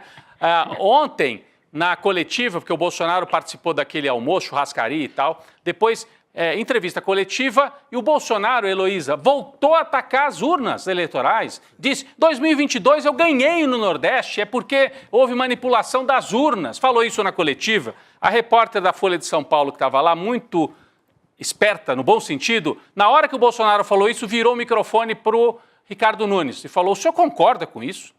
Que as urnas não são confiáveis, que houve algum problema com as urnas? E aí o Ricardo Nunes ficou muito sem jeito. Porque ele vai questionar as urnas e olha o que ele responde. Tá engraçada a cara da nossa equipe. Separou ali a carinha dele, assim, entre aspas. Não acompanhei esses dados com relação à votação. É um covarde, né? É um covarde. Não responde, foge. Só ele não acompanhou isso? Ele pegou completamente desprevenido. Desprevenido, assim, né? Ele Foi não pego... esperava que a repórter fosse apertar ele desse jeito. Não, muito bem, muito bem feita a pergunta na hora. Grande repórter nesse sentido, foi muito hábil ali na Mas história. o bolsonarismo gera ruídos para o Ricardo Nunes, né? Então, esse vice, que o Boulos tem explorado isso na campanha, a coisa da vacina, o bolsonarismo é contra a vacina, as urnas, e aí o Ricardo Nunes tem que falar, ele é contra as urnas? Né? Porque nunca foi, né? Não conheço, não acompanho. Ele é a única pessoa no Brasil que não acompanhou o ataque do Bolsonaro às urnas. O Bolsonaro fala que na Bahia... Olha o tamanho da mentira do cara, né? Que na Bahia se votou até meia-noite. Bolsonaro. Gente. Ele está ainda nessa. Ele ainda Sai tá lá nessa. de Brasília para mentir aqui em São Paulo. Por quê? Aqui atualizando a situação das chuvas em São Paulo, que são de responsabilidade, a gente já falou várias vezes aqui. A prevenção, né, os imóveis, enfim, e a poda das árvores também, que podem cair em cima dos postes, e tem poste estourando também, né, acontece muito durante chuvas, e cair em cima dos fios. A gente já tem mais de 30 mil imóveis sem energia elétrica em São Paulo. A informação agora é de 5h56, então já faz mais ou menos uma hora. E as pessoas foram mandando mensagens aqui. Então, a essa altura já pode ter até mais, mas esse é o boletim oficial divulgado pela própria Enel, tá? Só na capital paulista. 30 mil imóveis sem energia elétrica às 17h56. Às 6 horas da tarde, 30 mil pessoas, 30 mil casas, né? 30 mil pessoas, muito mais do que 30 mil pessoas. Porque em cada imóvel aí Exato, a gente tem a média de famílias que moram por imóvel e tudo mais. Então, ainda tem tudo isso. Bom, a gente também tem eleições, a gente está falando de São Paulo, mas tem Fortaleza, já comentamos aqui, onde a esquerda tem uma disputa apertada com a extrema-direita. Saiu uma pesquisa Quest a respeito disso, então vamos dar uma olhada em como está por lá. Evandro Leitão, do PT, com 44%, e o André Fernandes, que é o candidato do PL, o candidato da extrema-direita, com 42%. O que chama atenção também, quando a gente olha para esses dados lá de Fortaleza, é o que está segurando essa votação do Evandro Leitão. Intenção de votos? As mulheres. As mulheres, de novo, Rodrigo. Mulheres. É muito grande a diferença, viu? A gente tem, entre as mulheres, 50% dos votos para o PT, para o candidato do PT, o Evandro Leitão, e 35% para o PL, o André Fernandes. Se só as mulheres votassem, era uma lavada. Se só as mulheres votassem, era uma lavada. Era uma beleza. Eu acho ótimo. Acho que é uma boa ideia, Rodrigo. Eu sou a favor. Vamos mandar os homens pensarem um pouco em casa? Fica em casa pensando. Olha, Lu, eu gosto muito de votar, das coisas que eu mais gosto, mas eu abriria mão se aprovar essa lei. Só mulher vota. Só mulher vota. O homem fica em casa discutindo futebol. A gente já ficou tantos anos sem votar, né? A gente pode ficar... para pagar esse tempo que as mulheres ficam sem votar. Tenho duas representantes lá em casa, elas vão e votam. Irene e Larissa, ficarei muito feliz e pronto. É isso. Que coisa impressionante, Agora, engraçado, essa eleição de Fortaleza tem um perdedor já, que é o Ciro Gomes, né? Porque Ciro Gomes conseguiu partir o PDT e ele bancou a candidatura do candidato do PDT e ele ficou lá com 8, 9% dos votos, e o Leitão era do PDT, saiu e foi para o PT, e é o candidato do PT que está aí com grandes chances de derrotar o bolsonarismo. Então, é um quadro muito interessante, o quadro de Fortaleza. Ontem a gente mostrou, tinha uma pesquisa anterior da Quest, de 3, 4 dias atrás, estava 43-43, agora 44-42. Pode não querer dizer nada, né? Isso é uma oscilação ali na margem de erro, é empate técnico, mas é um sinal. Empate. Uma tendênciazinha, né? Sim. É porque se você pegar a curva toda... O que a gente pode dizer com certeza... Isso, a gente pode dizer isso, que o André Fernandes vem caindo, né? E o Leitão vem subindo. Agora, vamos ver onde vai dar. Agora, porque o André Fernandes, desculpa só te interromper, ele terminou na frente o primeiro turno. Então, é significativo que o Evandro Leitão agora passe de novo, passe à frente dele, né? De certa maneira, uma virada na eleição nesse segundo turno. Mas você ia falar de Natal, não é isso? Eu ia falar que Natal tem um clima lá de que pode ser que haja uma virada. E hoje, agora, coisa de uma hora, saiu uma liminar da juíza da 10ª Vara do Trabalho, porque houve um pedido do Ministério Público para barrar o movimento que está acontecendo dentro da prefeitura, porque a atual prefeitura apoia o candidato que está disputando com a Natália Bonavides, que é um candidato do União Brasil. Houve denúncia e provas, né, gravação de funcionários, altos cargos da administração municipal coagindo os funcionários da prefeitura da administração pública, terceirizados, de que eles iam ser demitidos, iam ser punidos se não votassem no candidato. Então, é uma denúncia que a campanha vinha fazendo também. O Ministério Público entrou e saiu a liminar hoje. Então, existe um problema, sim, de tentativa de coagir os funcionários municipais. Agora, a campanha está indo super bem. Quem foi lá hoje foi o ministro Padilha. Quem vai amanhã é o João Campos. Vão fazer uma Carreata. não é passeata, eles chamam de... Não é nem carreata, eles têm um nome interessante, como é que é? Pisadeira, Pisadinha? Não, é um nome diferente.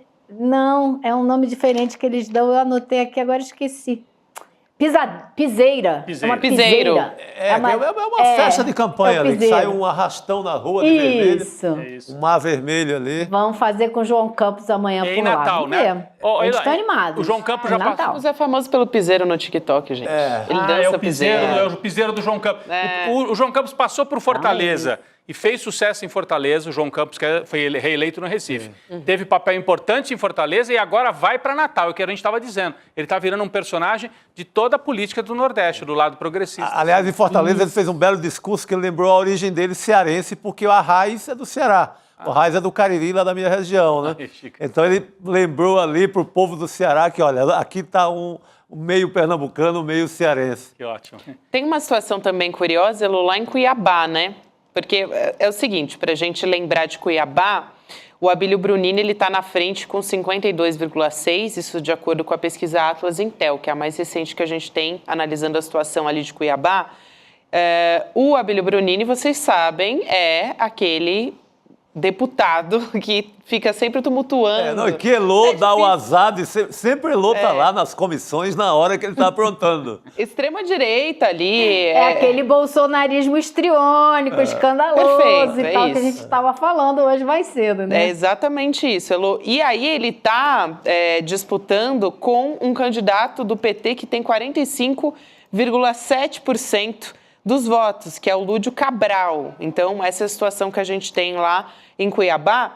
Só que por que é interessante essa história, né? Porque lá é a capital do agronegócio, centro-oeste do Brasil, tradicionalmente vota em Bolsonaro.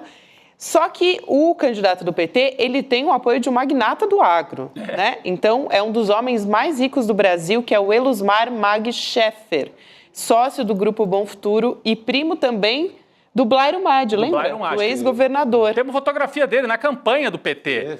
A gente até olha a fotografia, ele está de bermuda. Ele está de bermuda num ato de campanha, com o 13 aqui na camisa. Seria legal se a gente colocasse aí na tela. Então, é um magnata do agronegócio ligado à família do Blairo Mad. Está aí, ó, fazendo campanha com o 13. Olha, o sujeito vai de bermuda e chinelo. Ele é rico, pode, né? Fica ele até é rico, elegante, pode qualquer né? coisa.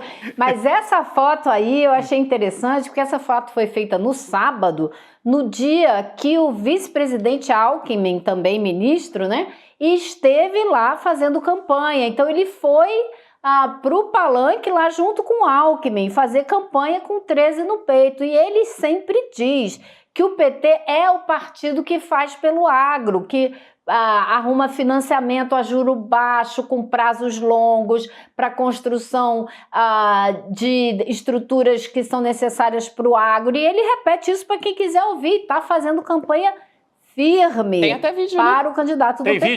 Tem vídeo, vamos ouvir. Dele. Vamos assistir. Pessoal, para quem vota aqui em Cuiabá, segundo turno, Elusmar Marge, Bom Futuro, é Lúcio, é 13 na cabeça. Eu quero voto de vocês todos. Estou conversando com uns 10 votos dos vizinhos, parente, a namorada, o namorado, o amigo, a amiga, o pai, a mãe, o filho, o sobrinho, o tio, o neto e o vizinho, à direita, à esquerda, na frente e de trás. Vamos eleger o Lúcio. Muito obrigado a todos vocês. Até a vitória. Ou seja, ele foi para o ato de campanha... Da direita. À frente, atrás, não quer saber. Foi para o ato, pegou o microfone, pediu o voto. E olha, além desse homem que é muito rico, que está ali pedindo o voto para o Lúdio Cabral do PT, sabe quem é a vice do Lúdio? É a Rafaela Fávaro. é a vice do Lúcio Cabral, vem a ser filha do ministro da Agricultura, Fávaro. Então, é uma aliança do PT com uma parte, pelo menos, do agro, um pedaço que acha arriscado deixar Cuiabá, uma capital importante, na mão do Abílio Brunini, que a Heloísa conhece bem, infelizmente, né, Elo? Assim, conhece bem dos corredores, mas sabe do caráter, assim, destrutivo que ele pode representar no dia a dia de uma prefeitura, né? Exatamente, é gente com juízo, né? Sabe que pode dar prejuízo mesmo. Isso, então, isso é um sinal muito claro para a gente prestar atenção, que assim, existem agros e agros, né? Existe o agro golpista que financiou caminhão, que financiou trator para ocupar a estrada, que financiou vinda de ônibus para cá para tentar dar um golpe de Estado, e tem o agro que vê muito bem que governo o PT faz que favorece os negócios deles, né? Então esse pessoal tem consciência e sabe que é por aí que eles se dão melhor, né? Porque os governos do PT sempre foram muito bons para quem trabalha com agropecuária nesse país.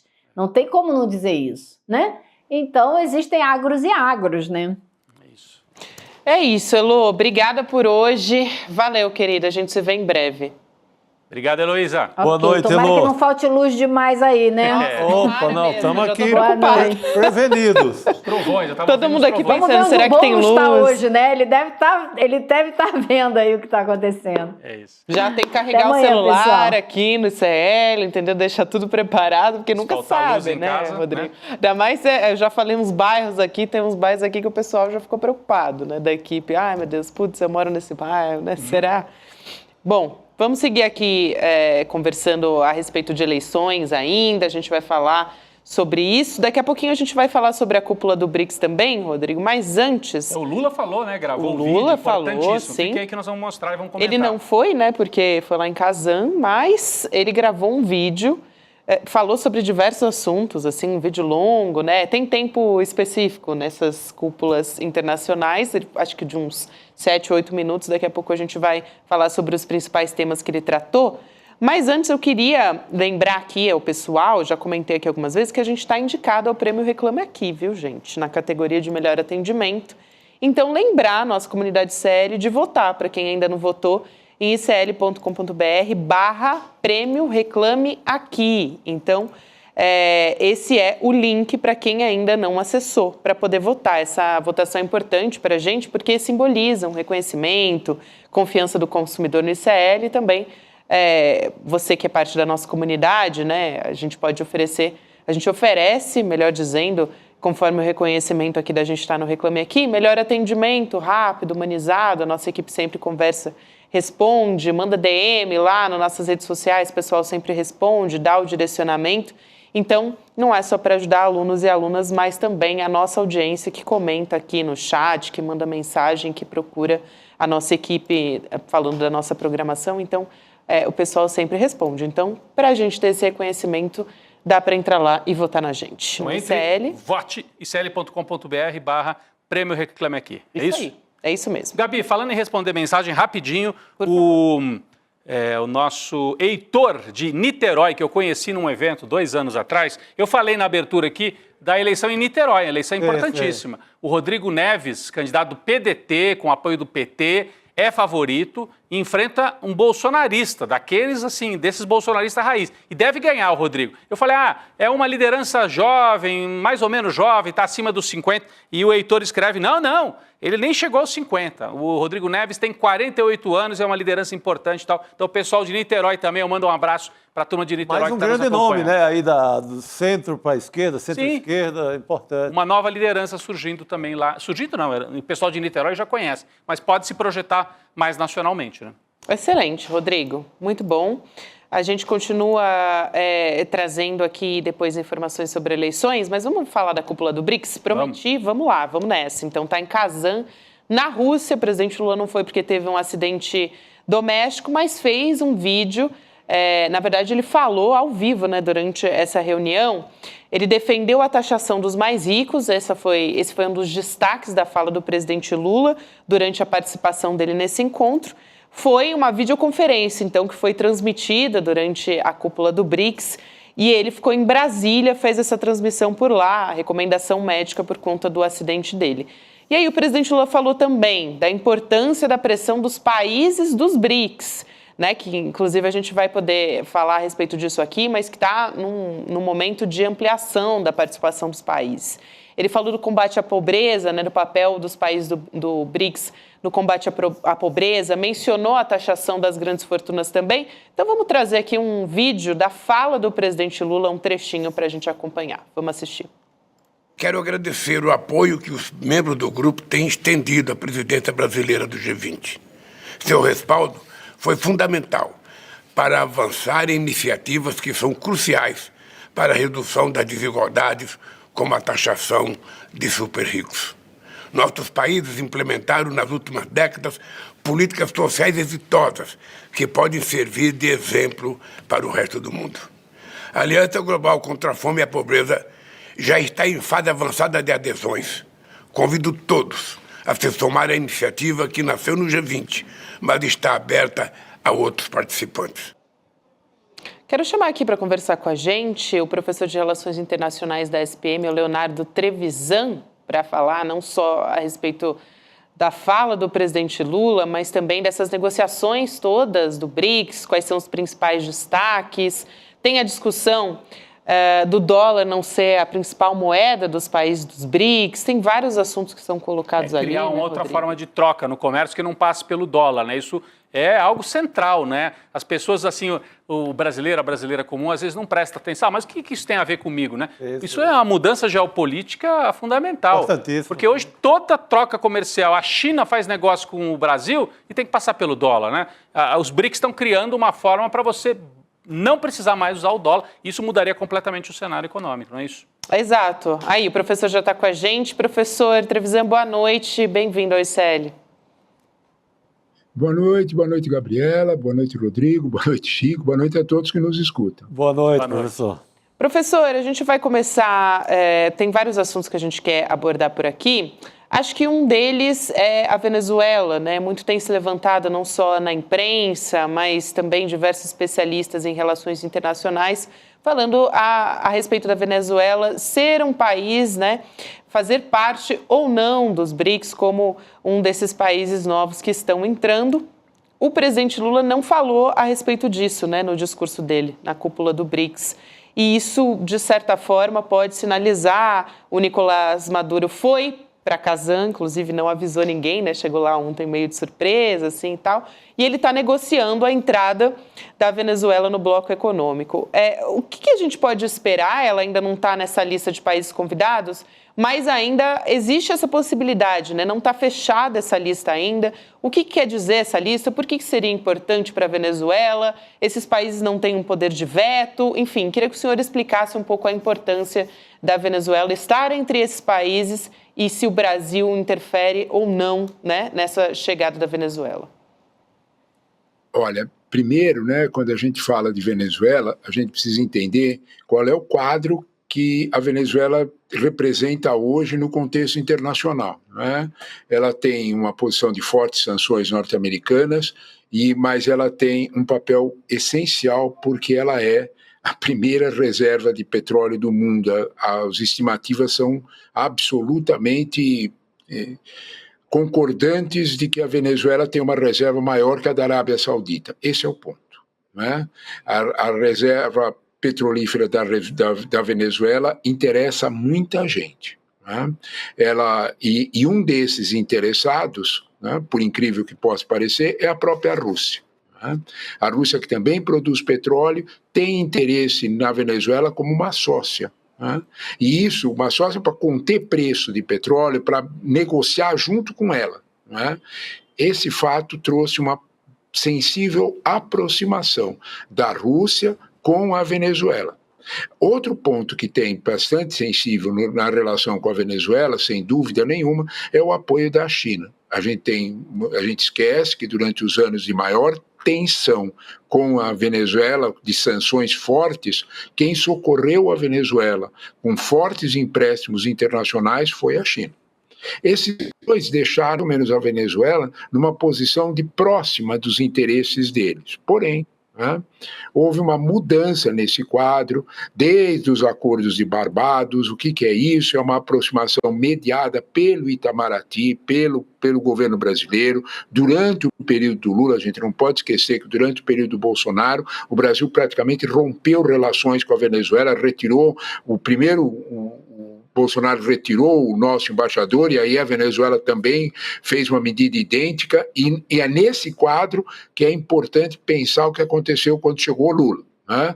Lula tentou recolocar Venezuela no jogo, né? O governo brasileiro fez uma série de gestões, inclusive com o governo Biden, né? O resultado disso foram os acordos de Barbados, que trocaram um alívio na pressão internacional, tanto dos Estados Unidos quanto da Europa Ocidental, por uma eleição na Venezuela mais aberta, mais justa, enfim, né?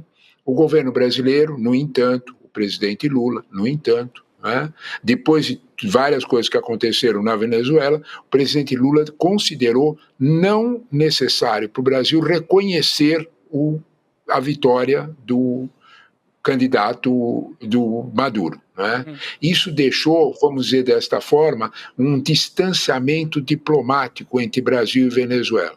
Então, aquele grande protetor que era da Venezuela para um acordo, ele se distanciou. Isso apareceu nessa reunião dos BRICS, meus amigos, né? O Brasil, de alguma forma, tomou uma posição de distância. Oficialmente, o Brasil não vetou, porque nem sequer isso foi necessário, né? Houve uma posição mais de controle e de distância nesse processo. É claro que o que estava nesse jogo era a posição da Rússia interessada em trazer a Venezuela para os BRICS. A Venezuela, neste momento, não fica na condição de parceiro. Nós vamos esperar um pouco mais para ver no andar da carruagem se a questão China e Rússia conseguem a força política suficiente para colocar a Venezuela como uma espécie de 14º parceiro nesse jogo com os BRICS, né? Muito bem, professor. A gente mostrou um pouquinho antes do senhor entrar ao vivo aqui com a gente um trecho do discurso do presidente Lula, né, feito por teleconferência, já que ele não foi a Kazan. O trecho que nós mostramos tem a ver com a questão econômica, a taxação dos super ricos e tal. Mas o presidente Lula também falou sobre outro tema. E eu achei assim, um tema sensível, né, para ser falado numa conferência que acontece em Kazan, na Rússia. Diz que é preciso encerrar as guerras. Falou da guerra em Israel e falou da guerra da Ucrânia. Não diretamente da guerra diretamente, da Ucrânia. Citou. Eu queria entender isso, o significado dessa fala do presidente Lula numa conferência que acontece dentro da Rússia, né, o país que iniciou esse conflito, né? Qual o significado? Foi à toa que o presidente Lula citou isso?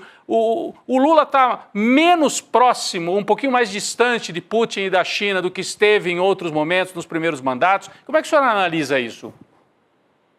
Olha, Rodrigo, a primeira coisa que a gente tem que analisar é, de certa forma, a experiência política do presidente Lula de antever uma situação que é real. A partir de janeiro, ano que vem, o Brasil é o presidente dos BRICS. Então, todo esse comportamento nosso diplomático equidistante nessa reunião é uma ação da diplomacia brasileira para exatamente proteger a nossa fase como presidente dos BRICS, que começa o ano que vem. Nós todos sabemos que com o resultado da eleição norte-americana haverá um outro significado, tanto para a guerra em Gaza quanto para a guerra na Ucrânia. É disto que o presidente Lula está falando. Ele quer reunir a autoridade suficiente para dizer o seguinte: olha, eu como voz equilibrada nesse contexto, como posição equidistante no conflito, que até desagradou a Rússia, como você mencionou, eu agora quero tratar disso na posição de BRICS, de presidente dos BRICS, para efetivamente nós termos força, enquanto Sul Global, para participar das gestões do fim da guerra, seja na Ucrânia, seja em Gaza. Ele está se preparando para a condição, vamos dizer desta forma, né, de gestor dessas negociações. Gestor não só como Brasil, gestor como presidente dos BRICS. Então, de algum modo, essa ação tem um pouco desse significado, né? Esse preparo e esse tipo de resultado que ele está esperando para o próximo mandato. É claro que é sensível à questão da Ucrânia o Brasil tem uma posição muito clara em relação à Ucrânia e não esconde, o presidente Lula repetiu isso na melhor tradição do Itamaraty.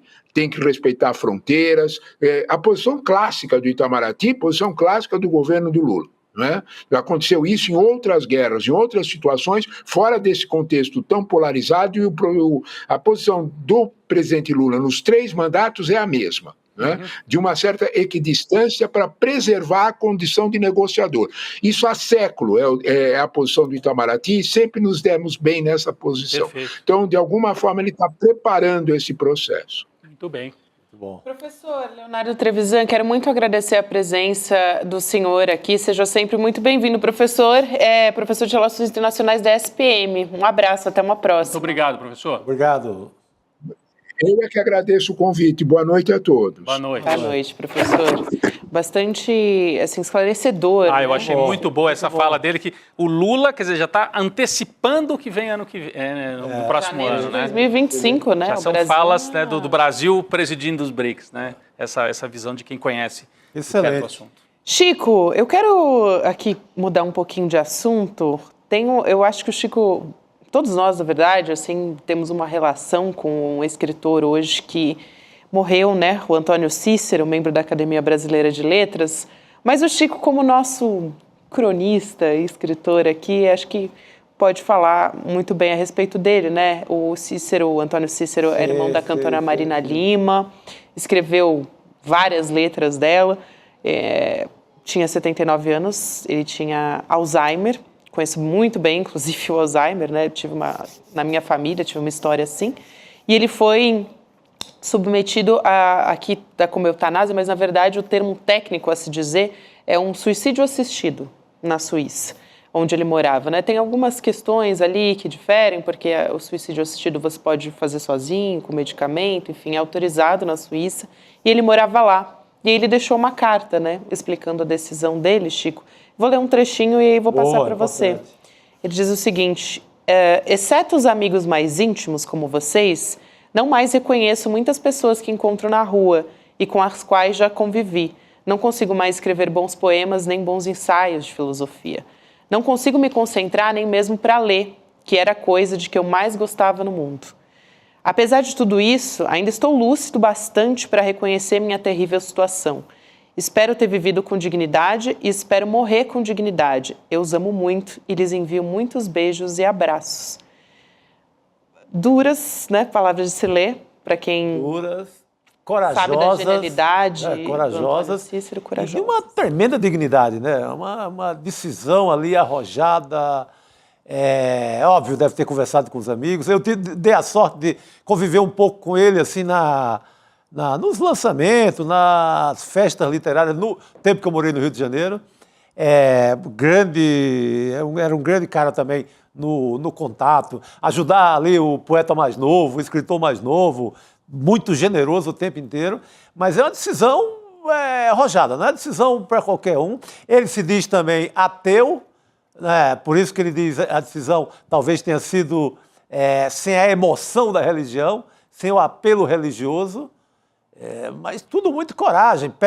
Viaja com o marido, passa em Paris, vai no restaurante que era frequentado, que sempre foi muito frequentado pela grande literatura da França, janta lá, toma o vinho, vai para a Suíça e concretiza isso que estava decidido há muito tempo, porque, segundo ele, enquanto ainda havia o mínimo de consciência, porque logo mais nem essa decisão ele poderia tomar. Ele já quase que não se reconhecia mais, né? Assim, ele tinha lampejos de consciência e numa dessas ele toma essa decisão.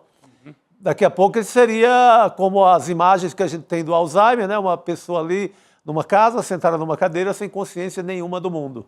É uma decisão que a gente respeita e assim. E ele foi buscar isso em outro país que no Brasil não é autorizado. Exatamente, é particularíssima, né? Não dá para você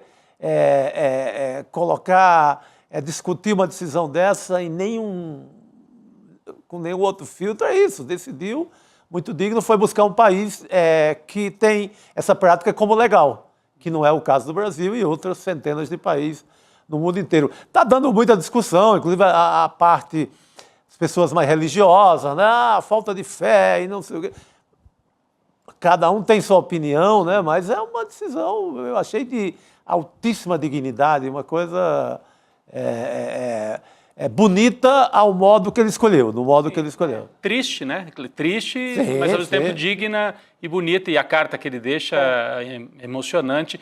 E ele deixa principalmente a obra, né? Deixa os poemas e deixa as letras, né? Muitas das letras que as pessoas cantam, ouvem, às vezes nem sabem que são letras dele. Principalmente com a irmã, com a Marina. Com a Marina Lima. Levanta muitas discussões que eu acho importantíssimas até sobre a importância de cuidados paliativos, né? São pacientes muitas vezes, por exemplo, que têm doenças progressivas, enfim, que precisam ter um conforto, né? Nesse período da vida, não só os pacientes, mas as famílias também que estão nesse entorno. Então, tudo isso, né, falar sobre, acho que a finitude é muito importante. A gente evita falar sobre isso, falar sobre a morte é algo que nos machuca muito porque faz a gente pensar sobre a nossa própria finitude, né? Então, quando o Antônio Cícero fala sobre isso de uma forma, assim, completamente desnuda, ele traz no texto dele isso também faz a gente pensar sobre a nossa própria vida, mas ele deixa, é isso que o Rodrigo falou, um legado, assim, que é um grande presente para a nossa cultura e para a nossa história, né, do Brasil. Esses dias eu estava de férias e peguei um livro, fui numa livraria lá em Buenos Aires, de um autor francês que faz a história da morte no Ocidente. Como é que as pessoas encaravam e encaram hoje a morte. E basicamente, né, é o Philippe Arrier, um francês, né, que ele mostra que nos últimos 200 anos a sociedade meio que expurgou a morte do dia a dia, porque antigamente morrer era algo assim, os velórios eram dentro de casa, né? No Brasil isso até avançou para o século XX, ainda havia velórios dentro de casa no século XX. Eu enterrei isso, meu avô, meu primeiro tio que morreu, tudo com velório dentro de casa e com fotos, a gente fazia fotos. No interior do Nordeste fazia-se muita fotografia do registro da morte, você ali olhando pro ente querido ali. Que se foi, né? Que se foi. E você velava dentro da sua casa. Dentro então, de casa. A morte era algo que estava no cotidiano das pessoas, né?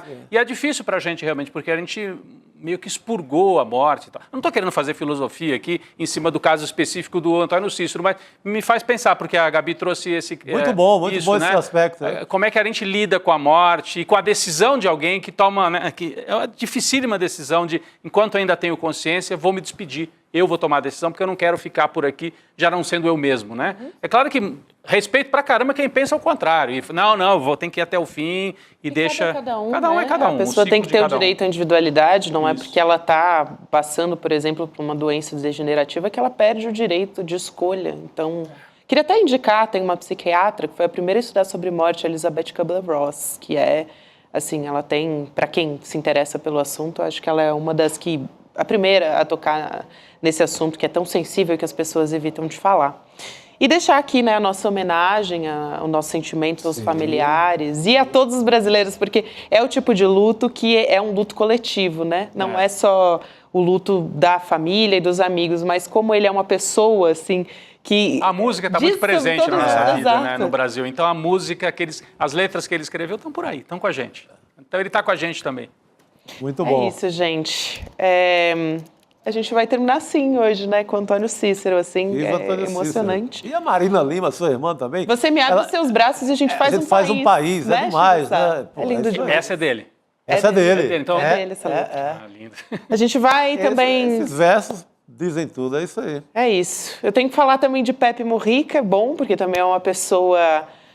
Tocou no tema, tocou no tema. Ele falou da finitude também. Falou sobre finitude, acho que a gente está casando aqui, sem querer, a gente casou aqui dos assuntos, e o Pepe Mujica também é uma pessoa muito, assim, sensível para falar sobre isso, que nos faz refletir a respeito de muitos assuntos, né? Não só sobre política, sobre temas sociais, porque ele implementou muitos, ele revolucionou uma maneira de fazer política, mas ele também, né, reflexivo. Então, essa semana a gente já falou sobre a estreia, né, de um documentário que a gente vai ter aqui no ICL, a estreia mundial do documentário sobre o Pepe Mujica, sobre a vida dele, presidente do Uruguai, que foi presidente do Uruguai de 2010 a 2015, e que é muito conhecido pelas políticas dele, a legalização, né, da maconha, do casamento homoafetivo, mas nesse documentário a gente também traz questões sobre a história pessoal dele, sobre a vida, como é que ele leva a vida. Ele tem uma fazenda, tem um fusquinha que ele dirige. É uma chácara, né? Não é uma fazenda, é uma chácara, é uma casa de campo, vamos dizer assim. Eu tenho amigos que já visitaram, que chegaram lá e falaram, o Mujica tá aí? Abre a porta. Ele falou, tá bom, desde eu aparecer uns minutos depois, recebeu. Ele é assim, gente, ele recebe quem aparece lá. Então, a gente vai trazer os bastidores de como ele leva a vida aqui, com exclusividade no ICL. O diretor do documentário também vai lançar um livro sobre essa experiência. Então, a gente tem o trailer que a gente vai passar agora, rapidinho. Vamos lá. Yo no hago apología de la pobreza, hago apología de la sobriedad. Sería bueno incorporar ese concepto. Es lógica porque no se le puede decir no a la vida. Sí, porque vos podés decir Cardoso es de derecha. Sí, pero no podés poner a Cardoso con Bolsonaro. Venimos de la nada, probablemente, y vamos a la nada. Tenemos una tecnología de la puta madre, pero nosotros, como en términos promedio, como sociedad, no estamos a la altura del instrumento que tenemos. Entonces lo usamos para la mierda, para el carajo.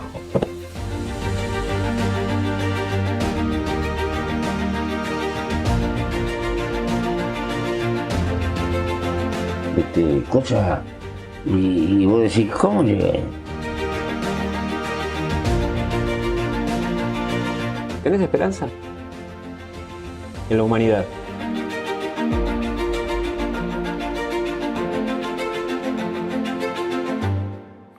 Você tem esperança na humanidade? É a pergunta que o documentarista faz. É o Fabian Restivo, né? Ele vai estar aqui, viu? Ele vai estar aqui no estúdio com o Edu Moreira para o lançamento do filme. Então, 31 de outubro, né? Exatamente. Quinta-feira que vem, Fabian Restivo passa o filme e ele faz o debate depois e conta as impressões dele também. Mas o legal é que a gente deixou a pergunta no ar, né? A resposta você vê na quinta-feira. Que isso. Então, a gente tem estreia no dia 31 de outubro, quinta-feira, 8 horas da noite. Eduardo Moreira e o Fabian Restivo conversando aqui. Garante seu ingresso e a sua vaga para acompanhar essa conversa em icln2.com.br. E vamos nessa, então, meus queridos. Provocação histórica. Agora temos o quê? Provocação histórica. Ele. A convidada é Hermínia Maricato. Bela convidada. O Direito à Cidade. Vale Olha, muito. Fundamental a gente discutir a cidade nesse momento de eleições. Sim. Então, vamos nessa, acompanhar agora com o professor Lindener Pareto. Valeu. Boa noite para todo mundo. Boa noite. Ele é uma das maiores lideranças humanistas do mundo. Aos 87 anos de idade, ele vive na sua chácara e inspira o mundo inteiro com entrevistas onde traz de volta valores que a gente parece ter esquecido nessa luta insana do capitalismo selvagem. A gente está falando de Pepe Mujica, o ex-presidente do Uruguai, que agora é o tema de uma das obras mais sensíveis e bonitas já produzidas sobre a sua vida. O cineasta e autor Fabian Restivo escreveu esse livro, Conversas com Pepe Mujica, e gravou também um documentário que no dia 31 de outubro, com exclusividade, o ICL vai transmitir. Vamos assistir junto. Conversas com Pepe Mujica.